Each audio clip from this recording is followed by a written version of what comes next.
to the DRS Zone. Yeah, happy Canada Day to all of you Canadians out here. Happy Canada Day long weekend. Happy Canada Day to us. Hey, nothing wrong with that. Did you watch the race? Did I ever? What a race. Spoiler alert, there was a race. What a race. Other than the snooze fest that was France, Austria came to play. Yeah, there was. And maybe that's part of the back-to-back.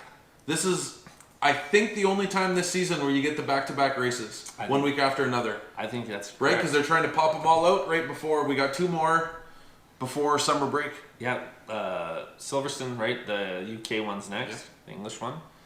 But yeah, it was good. It was much better. I was a little disappointed last week. We only spent like 5 minutes talking about the race.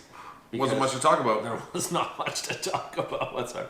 However, we got some stuff to talk about. I'm excited. So let's hop right into it. Let's go right to qualifying.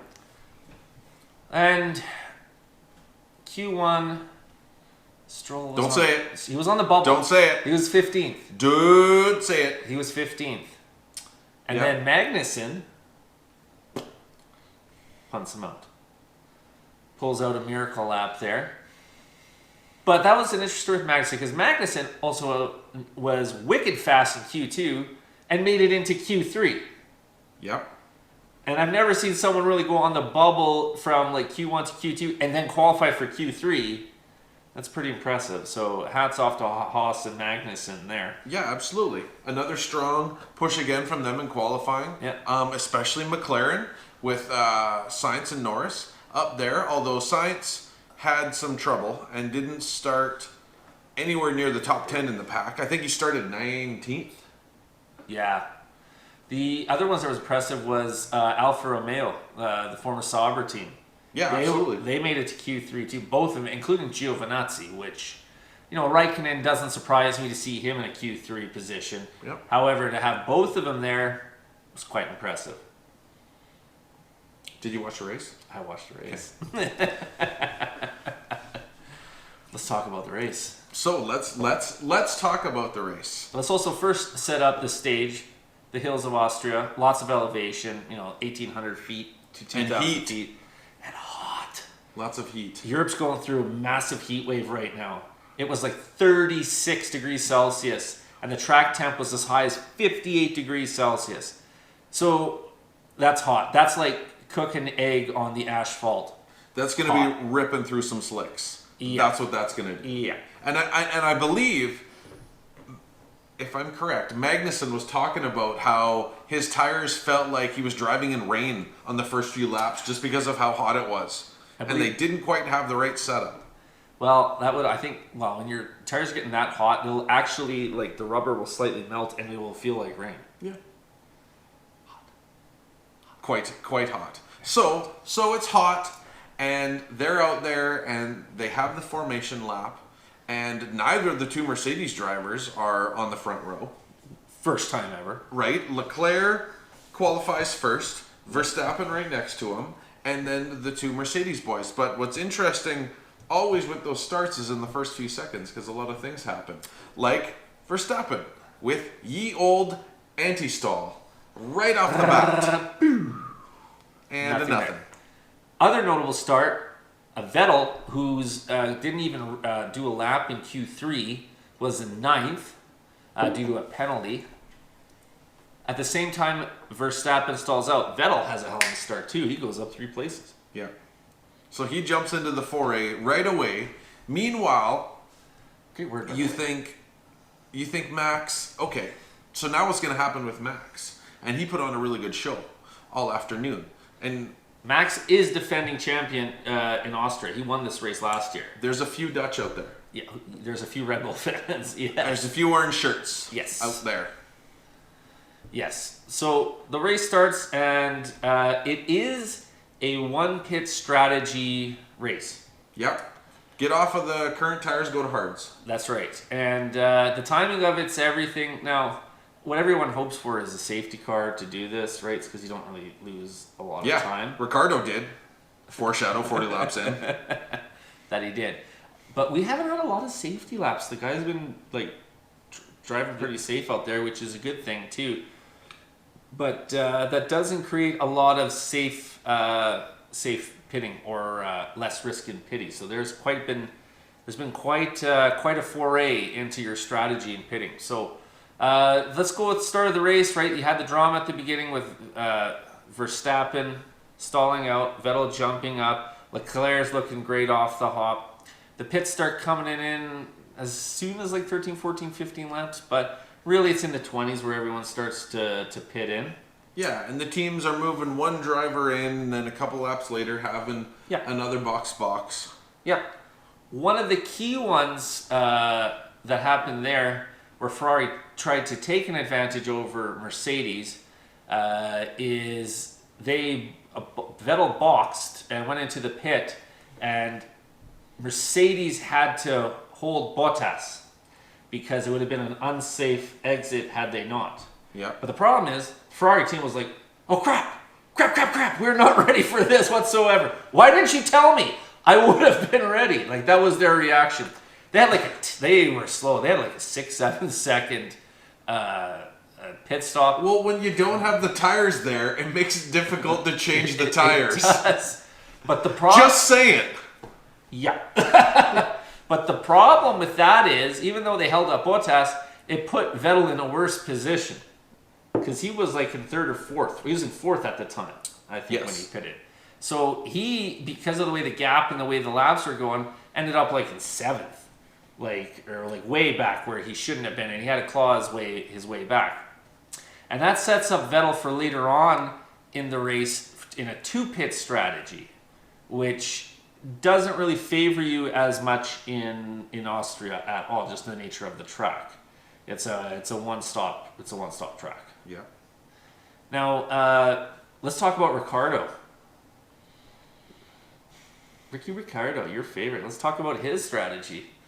Well, I'm sure there was a strategy. Now, I don't know if he decided that they were going to try and wear these tires out because everyone's everyone's pitting around that 15 to 20 lap mark, except Ricciardo.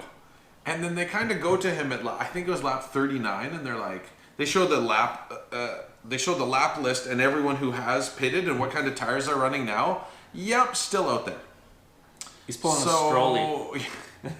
I'm like, there's no way he could have finished the race on those tires, which he didn't. And so now he was in a really bad spot because he's in seventh at this point, 40 laps in, and with that 20 to 25 second pit, it would have pushed him down way out of the points, 14th. Which it did, into 14th, 15th, something like that. So that was not very well planned out by Renault. However, maybe they had something in mind that they were going to put softs on like they did to Vettel later in the race, but they didn't do that. No. I think they were hoping for a safety car and was pulling a Strolley from last week. Like, was there a safety car? No. Okay, I'll do another lap. Was there a safety car? No. Okay, I'll do another lap. Yeah. And that's exactly what they kept doing. But that track doesn't even favor like Renault's quality of car. So it's a high horsepower car. It doesn't favor the cornering cars as much, which is why Mercedes didn't perform as well. Also, Mercedes had issues with the heat management as well, which is why they didn't perform as well. But the good news with that is Mercedes is not invincible. Because they damn looked invincible right to this race until this race. I couldn't agree more. So that is a good thing. So there's still some hope that we're going to see some more drama in action. I do think that Mercedes is running away with the championship this year at this point. I don't think there's anyone that can touch them. But it does show that they're still human.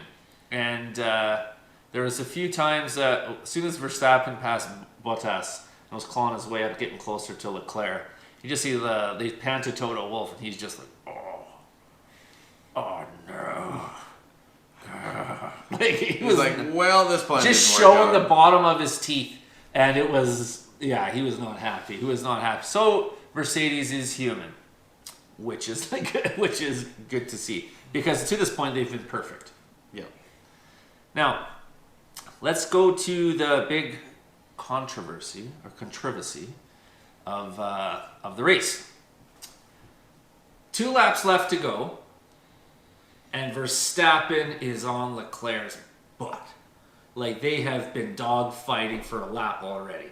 Yes, Right. and this is right at the point where in the last 8 laps, he had passed Hamilton and Bottas, and was like, He was he was knocking on down. fire. He was Yeah. feeling it. He wanted to win that race for a second He time. was the fastest guy out there. He was feeling those orange shirts that were trying to be protected from the heat outside. He was driving with a chip on his shoulder. Yeah. Yeah. So let's set up the lap before. Verstappen on Leclerc, tries a pass a couple times. Leclerc defends very well. I think it's turn 3 on the Red Bull ring there. And they're battling again. And Verstappen cuts in underneath. And Leclerc's turning in. Leclerc sees him there, pulls out a little to make sure he doesn't hit him. But it's still, he's got to keep his car on the track. And Verstappen bumps him and pushes him right out. And because Verstappen's all the way on the other side. Like, he's got wheels off the course. And Leclerc is, like, way off the track at this point here. Yes.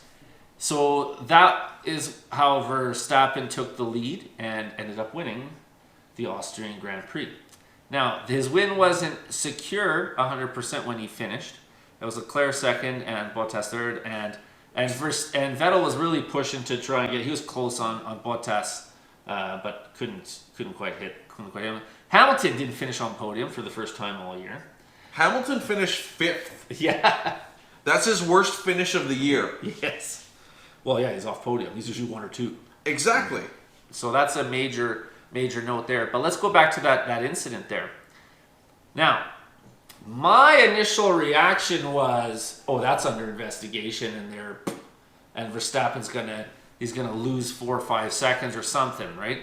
Because I'm thinking back to the Canadian Grand Prix when Vettel went off track and came back on, and apparently just from like a head nod and a sneeze of a move, that they gave him a 5-second penalty. I'm like, well, you can't push Leclerc way off the track. You have to give him a racing line, right? You have to. And Verstappen didn't. So my initial reaction was under investigation, which it ended up being under investigation. Not till the very end of the race. Of course, because that's the stewards. Thanks, guys. But number 2, that there's going to be a penalty.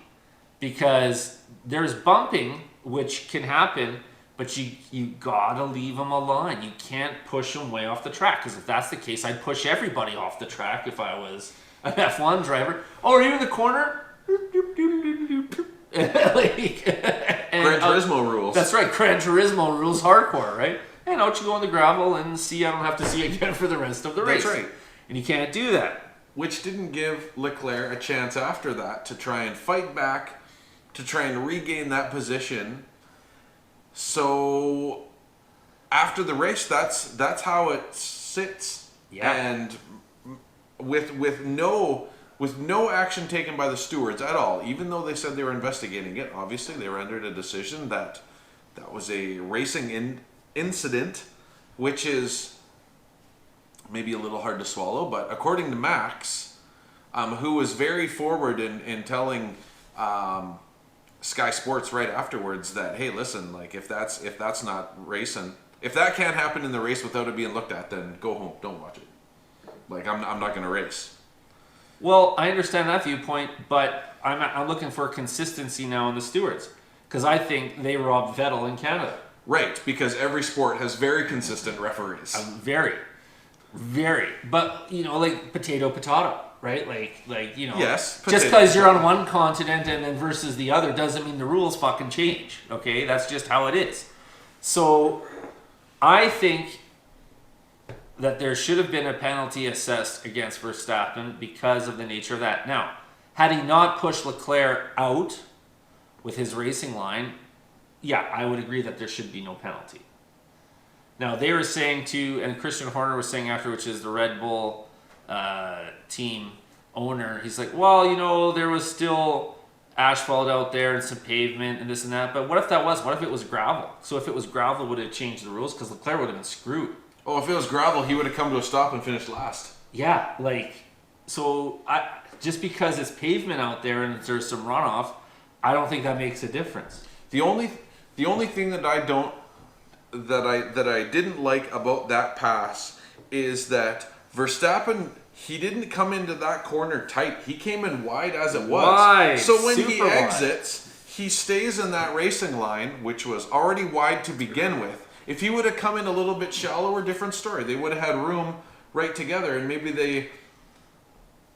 they just stay wheel to wheel for another half a lap or another lap, or right till the end, or Leclerc has a chance to then pass him with some DRS on the straight because there was a lap left at that point. Yeah, had he had just 2 tires left on the track, I would have said, yeah, no problem. The problem was Verstappen pushed him right. Verstappen's tires were off the track. Like there was no opportunity for Leclerc to have a chance there without causing an accident, right? Yes. Because Leclerc was driving safe. He saw Verstappen there and he maneuvered out, and then Verstappen hit him, and they hit wheel to wheel and bumped Leclerc out. Personally, for me, if you're going to call what happened in Canada, you got to call this. If you would have left what happened in Canada, I would be like, yeah, well, potato, that's a racing incident. But you can't kind of like be like, well, we're not going to be as consistent because we don't have to be. Because it's the same stewards. They're exactly the same. Okay, it's not like a different ref reffing a different NFL game. They're the same. It's the same elephant in the same room. Yeah, that's the problem, right? Well, I was in the last lap or two. We're not going to change it. No, because you gave Vettel a 5-second penalty last time, and this time nothing happened. And it was evident that Verstappen could have left that room, but didn't. Could have, but didn't. My view is, if you're going to call what happened in the Canada Grand Prix with Vettel, you got to call this. If you would have let that slide, I said let this slide. It's a racing incident, which I would have preferred they both let them slide because that's racing. Yes. But like, it should have just been of give back that position and carry on. And you know, you guys all know I'm a Vettel fan. I like Vettel, and this isn't even on my guy. This is on Leclerc. But if I was Ferrari and like the team owner, I would be pissed.